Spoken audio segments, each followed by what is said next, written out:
The World Tomorrow. Ambassador College presents Garner Ted Armstrong, bringing you the plain truth about today's world news and the prophecies of the world tomorrow. And greetings, friends around the world. This is Garner Ted Armstrong with the good news of the world tomorrow. Will we survive our age of science without being destroyed by it? Well, according to the answers of 16 out of 25 Nobel Prize winning scientists, yes, we will. But then the rest of them said they weren't quite sure. And they cited not only the danger of nuclear disaster, but also the dangers of exploding populations and the threats to man's spirit. Now, my friends, here's the problem. Nearly everything we say, think, and do today is colored by the fact that if we enter into a World War III, it's going to be the last war that man ever experiences. We hear about it all the time. The biggest question in the world today is, will we ever have peace? And why is it nations won't go to the conference table or before a court of law to settle their disputes instead of trying to settle them over the gun sights of a rifle? And why is it we don't seem to make very much progress toward a world of peace, a world of absolute law and order, a world of tranquility, the world that is finally going to give all mankind the real fulfillment of his hopes and dreams and desires? Now, by the way, this is not the concern of just someone who is totally out of touch with all of reality.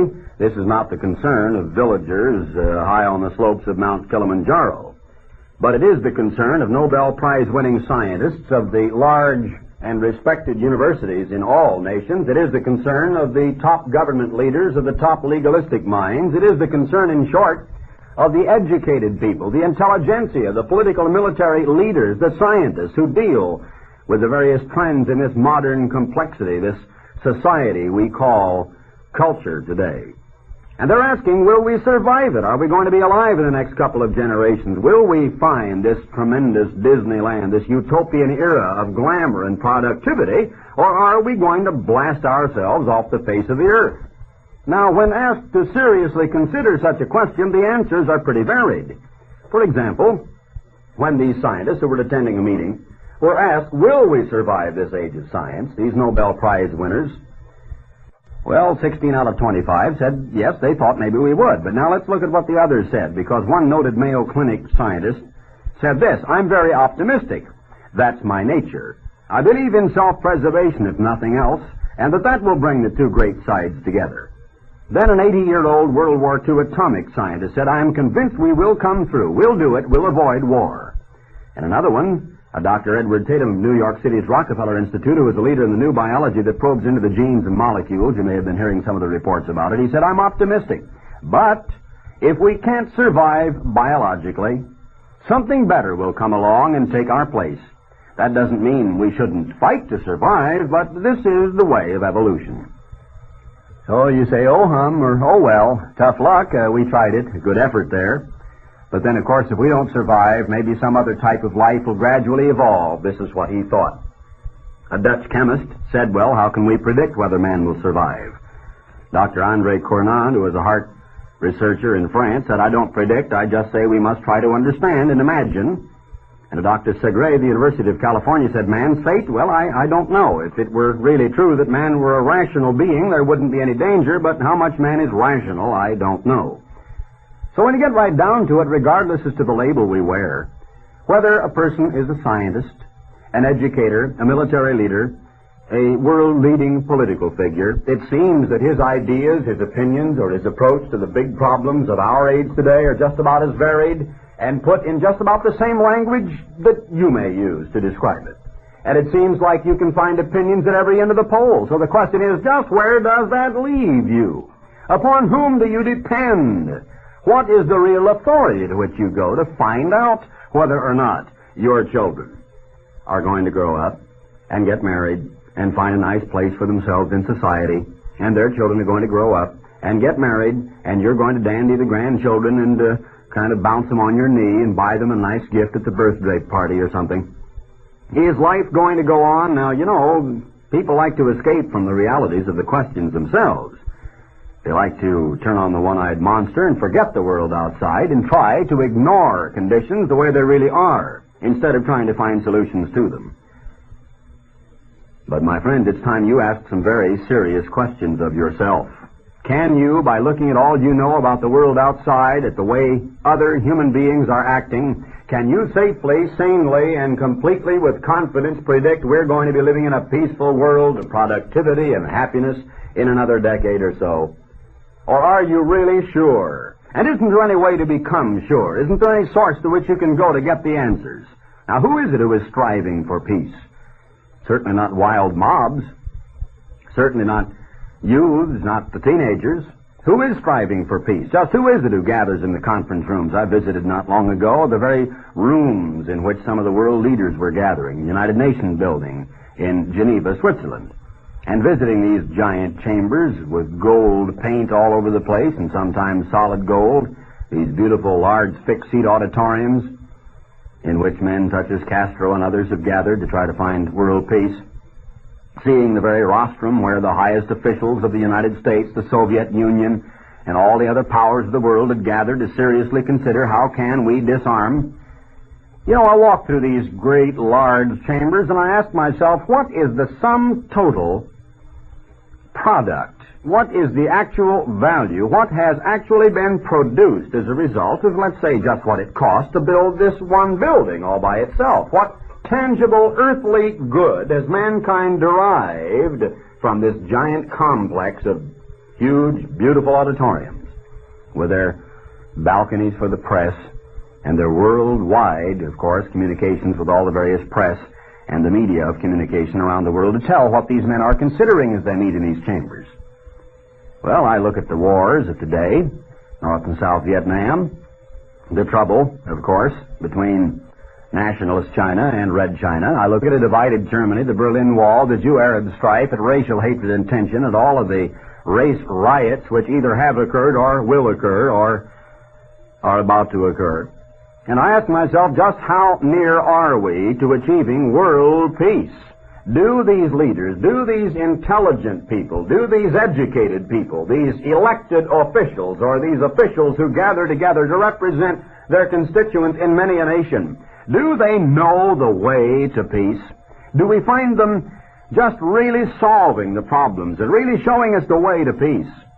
Or do we find endless words, a lot of quotations, many slogans, a lot of ideals, lofty thoughts, and even sometimes some promises? And then next month another war, or next year another war. And in the meantime, of course, liberally spiced with all the internal problems that each nation experiences of its own economy, its own racial prejudices, its own national crime, its decaying family structure, its mounting divorce rate, and of course liberally sprinkled as well with all the sickness and disease and the usual run of upset weather conditions, breaking records here and there, saying worst this, worst that in history, which is happening in the United States right now. Worst fires in California's history, worst snowstorms in the history of the West, worst hurricane, on and on and on it goes. The headlines seem to get worse and worse and worse every year, don't they? Now, are you afraid of the question, will we have peace? Are you afraid of the question, what is the outcome? Are you afraid of the question, what is ahead for you? There is a place you can go to get the answer, because there is a book about human nature, why we are the way we are, why people tend to hate each other instead of love each other, why it's more natural to cheat than to be honest, why people tend to lie instead of tell the truth, why it is more natural to be immoral than moral, and why it is that people are trying to dress it up in a tuxedo and call it moral today, and just go by the label new morality, which is total immorality, and then claim that it is moral. Because there is a definite answer as to why man is the kind of a creature he is. There's a book about human nature, about how it is man ends up in such abysmal problems by simply living the way that comes naturally to him. We just naturally end up having wars because it's in the makeup of man to go to war. It's a part of his nature. Now, there's a book about human nature, but you need to ask the question, can you believe what that book says? Is there a God? Can you prove it? Is there a great creator being who made mankind, who designed his mind, who put into him that nature that he has, and then revealed to him a great purpose in his very being, a great future that lies ahead, and told him how to get busy and fulfill that purpose and define what is that future? Can you even satisfactorily answer those questions to yourself? Can you prove there is a God, or must you forever be plagued and besieged with the beginning paragraphs of many a history book which tell you, well, since we have a giant universe here, and since we have all these galaxies and all these tremendous suns in the universe and our own solar system, since there's so little known about the origin of the universe, why don't we just, right quickly, begin with the universe and get right down to our Earth? So usually always, since our Earth now in proportion, remember, would just be about what? What would it be? 1/10,000,000th of 1,000th of 1/10th of 1%? No, it isn't anywhere near that big of the universe. I don't know how you would define it, but they say now very quickly, let's ignore all of this. It's like you've got 10,000 facts, and you say now let's ignore 9,999 of these facts and about 99% of this other fact, and let's get down to this one little point of this one fact, and let's concentrate on it. So you're besieged with the history books, the books in the humanities, the books in the sciences of biology or astronomy or any of the sciences that try to explain about the origin of the universe, the origin of the earth, the origin of life upon it as we know it. And right quickly, in a few real quick paragraphs, all of that is answered. Well, it's not answered, but I mean dismissed or ignored or sort of glossed over. Then right quickly you see this monster sort of rearing out of warm ocean slime, and you're dazzled with the statements about how he gradually evolved, where all of a sudden you're talking about the Sumerians or the people in the Tigris-Euphrates Valley of long ago or the ancient Egyptian culture. And almost before you know it, in less time than it takes to tell it, in fewer pages than you would use in the index of the book, you have come from the beginning of an entire complex, interdependent, fantastic, and intricately and delicately balanced universe of fathomless, limitless proportions, down to the question as to how the first civilizations began on this one earth, which is only a little speck of dust in a limitless seashore by comparison to the Milky Way itself. Well, so be it. That's the way the textbooks of the colleges and universities approach it today. Can you really swallow that kind of an answer? Or can you prove to yourself there is a God, and that everything that is made had to have a maker, that design originates from a designer? You don't see a building, a fantastic building, a beautiful building, a building that functions and works, a building that looks beautiful architecturally, that is very beautifully adapted to its environment, that exactly fits in the terrain and its surroundings, one that is interesting architecturally. You walk into it and it's a very, very well designed and laid out building, has a big, thick, beautiful foundation, very, very permanent, and every function that it was designed to produce or to use, to utilize, is working very smoothly in it. It's just a joy to be in it. Now, you don't see a home that is well laid out and beautiful in design that just happened by accident. You don't know of buildings that happen by accident. They take architects and designers. You look at an automobile, an airplane, an atomic submarine, they had designers, inventors, beginners. And yet, you know that in nearly every textbook on the subject of evolution, they will bring in these very things. They'll talk about the evolution of the automobile, the evolution of buildings, the evolution of art, of literature, of music, of science. But these things don't evolve. Every one of these things are a matter of gradual development by a superior mind that has a definite design in mind, and then creates or originates ideas, and then is able, with the careful selection of materials at his disposal, to bring about the development of his ideas, to bring them to fruition, to completion. Now, did the universe also have a maker? The great laws that act upon you, do they have someone who made them, who puts them in effect, and who sustains them? Fantastic laws, and they act upon you all the time. Several of them acting upon you, well, all of them right now. Your involuntary muscles that keep you breathing and going. Your heart, you don't have any control over that. Some people find it all of a sudden wildly pulsating or just skipping about a dozen beats and then seizing a couple of times and stopping in a few more moments of sort of deep, gradual darkness, and they're gone. That muscle you have no control over. How did you get it? Where did it come from? Did you evolve, really? Now, what about the laws that act upon you all the time? Can you, with your own mind, can you, with your own intelligence, safely and with great satisfaction claim to believe those laws just happened? They do exist, you know, but did they just happen? Don't you know that for every cause there has to be an effect, and for an effect a cause, and that you have to have an explanation for things the way they are? Well, enough of that. You ought to ask yourself a few questions. You ought to write for these booklets that I've announced time and again. Does God exist? And the proof of the Bible, and get it cleared up for yourself. And you can prove it. It's tangible, it makes sense, and it's absolutely accurate. And when you find in that booklet entitled The Proof of the Bible that you can believe this book, the Bible, then maybe it'll begin to make sense to you. When you look into the Bible and you find that it is natural to degenerate, that it's natural to hate and to lie and to cheat and to fight and to go to war, but it's not natural to do the opposite. It's not natural to tell the truth. It's not natural to have patience, wisdom, equality, justice, mercy, long-suffering. It's not natural to honor and to respect other people. It's natural to carp and to gripe and to bicker and to gossip about them and to hate them, to belittle them. It's not natural to abase yourself and to esteem every man a little bit better than you and to look at him as being a person of certain ability and talent and to respect him because of it. Rather, it is natural to decide you don't like him because of the way he combs his hair, or the way he wears his shoes, or the color of his eyes, or the color of his skin, or because he's a member of a group or a race.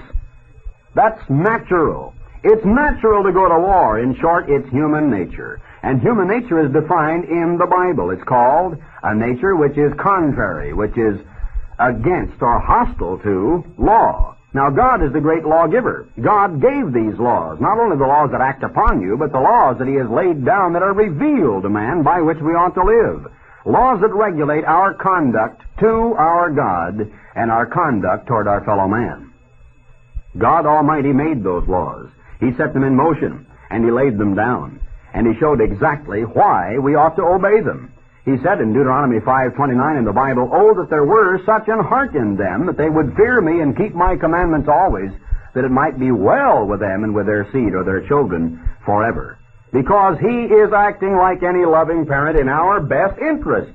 If you've got children in your home, unless you're a complete abysmal flop as a parent, which of course many people are, and unless you're like one of those who couldn't care less, and what a pity you see them around the world today, they don't give a hang if their child is out in the sun getting a sunburn. They don't care if their baby's crawling around, hasn't been changed the last 3 times around. They don't care if they feed or clothe their children. You see a lot of people treating their own children like little animals. But if you are a loving parent, you think for 1 minute you agree with your child when your kid wants to do something, he wants to go out, he wants to go into the street, he wants to play with so-and-so down the block, and you know from your position of higher wisdom that he shouldn't? Are you doing it in his best interests, for his good, and do you know that it's for his good? You bet you do. Does he know this? No, he doesn't. Do you think humankind knows it anymore about the God of man, the God who made us, the God who made the laws that are good for us, that are best for us? Do you think we logically and naturally know or come to know of ourselves that the way of God is better for us than the way that we would naturally go? No, we don't.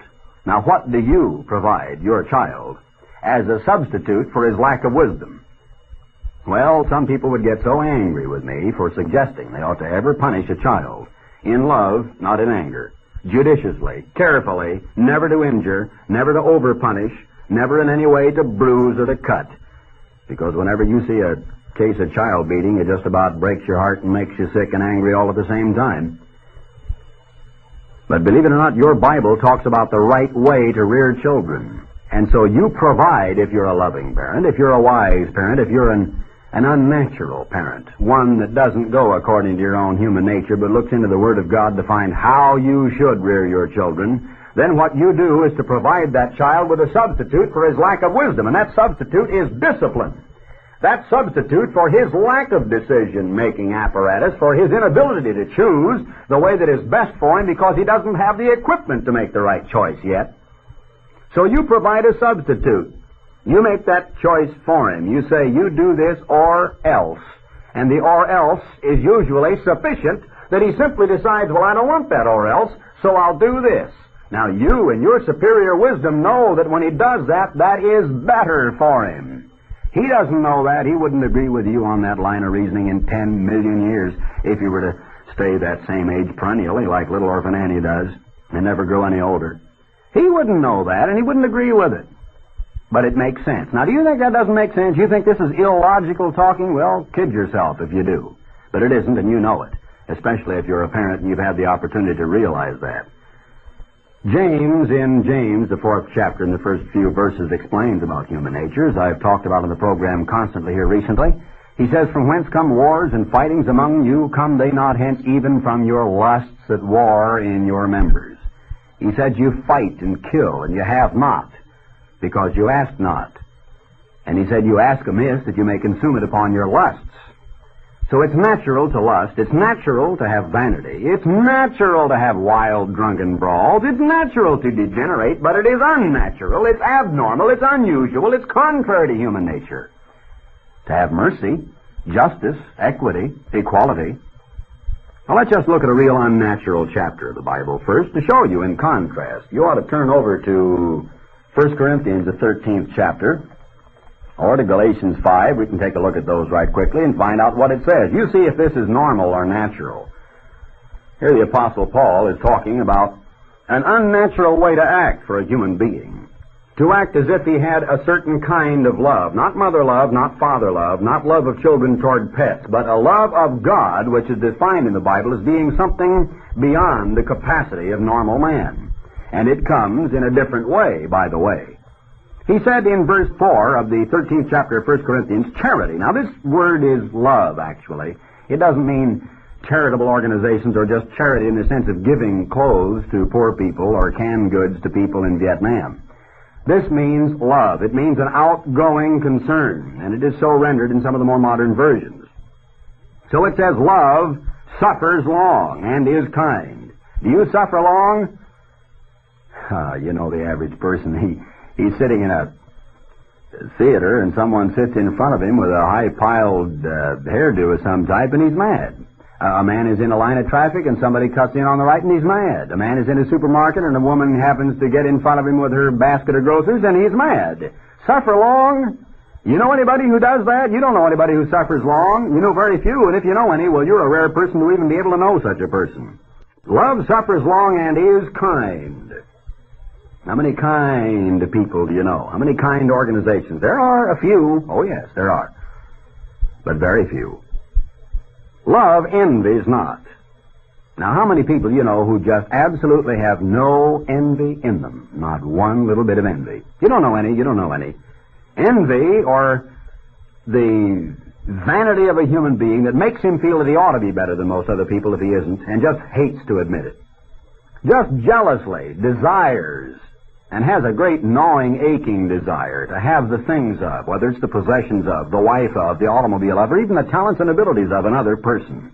So there is envy. We even color it. We use colors in the English language to define various human moods. We get blue, or we get green with envy and jealousy. So it says, love vaunts not itself. Now, you look at people with their military badges and buttons and caps and hats that add height and shape to the thing, and maybe some gold on their shoulders and fruit salad and so on. Does that vaunt a person's self?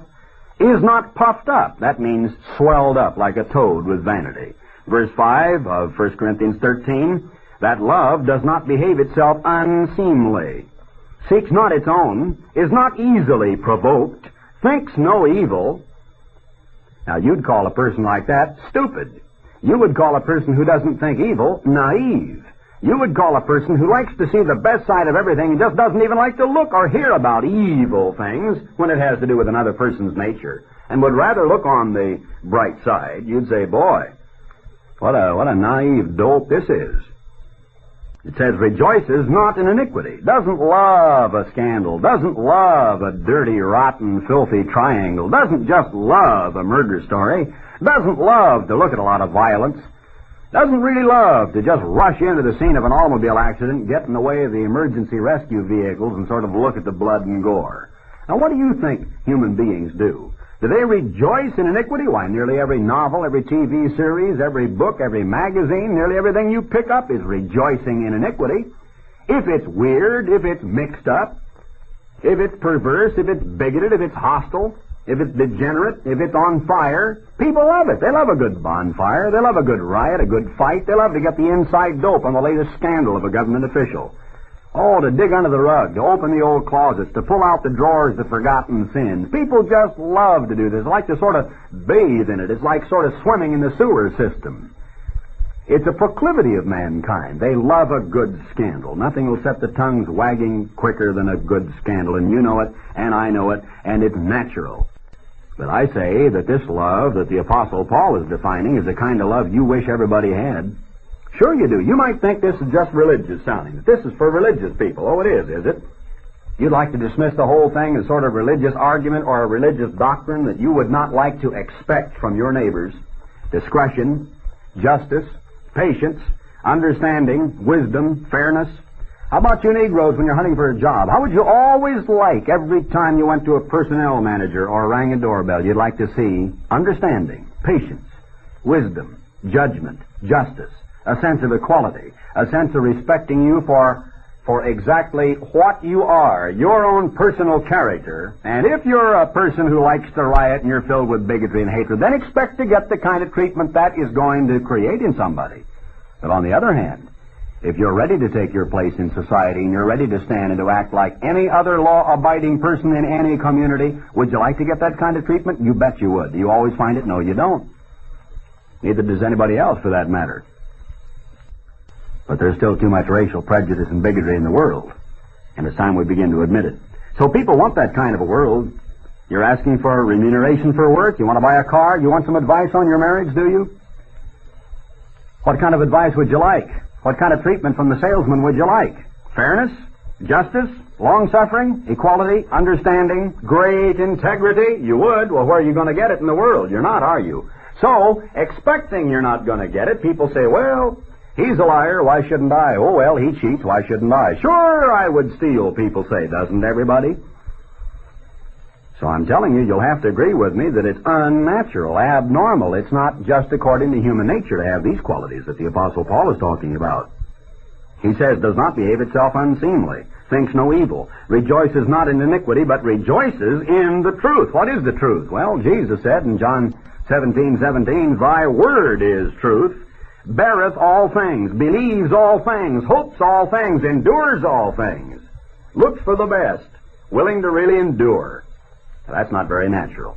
You can turn to a natural chapter if you like, over in Romans, the first chapter, in verse 29, and find what it says the philosophers of yesteryear were filled with. Unrighteousness, fornication, wickedness, covetousness, maliciousness, full of envy, murder, debate, deceit, malignity, whisperers, backbiters, haters of God, despiteful, proud, boasters, inventors of evil things, disobedient to parents. I'm reading in the Bible, verse 29 and 30 out of the first chapter of Romans. That is natural. That's according to human nature. That's the line of least resistance, and that is the way most people and most nations are living today. Human nature's got to be changed, and there is a way to change it. If you want to find out how, then write for the 2 articles on how to change human nature. They're entitled, What is Real Repentance? And What is a Real Christian? And they tell you how it is going to be changed. And it's the only solution for our problems. And unless or until it is changed, our problems won't be solved. You can get those articles, they're free, and the booklets I've announced, by sending your letter to Herbert W. Armstrong, Box 111, Pasadena, California. That's Herbert W. Armstrong, Box 111, Pasadena, California. They're free of charge. There is no price. Be sure to tell us the call letters of your station. The address again in just a moment. Until next time, this is Garner Ted Armstrong saying goodbye, friends. You have heard The World Tomorrow with Garner Ted Armstrong. For literature offered on this program, send your request along with the call letters of this station to Herbert W. Armstrong, Post Office Box 111, Pasadena, California, 91123. Or you may dial this toll-free number, 800-423-4444.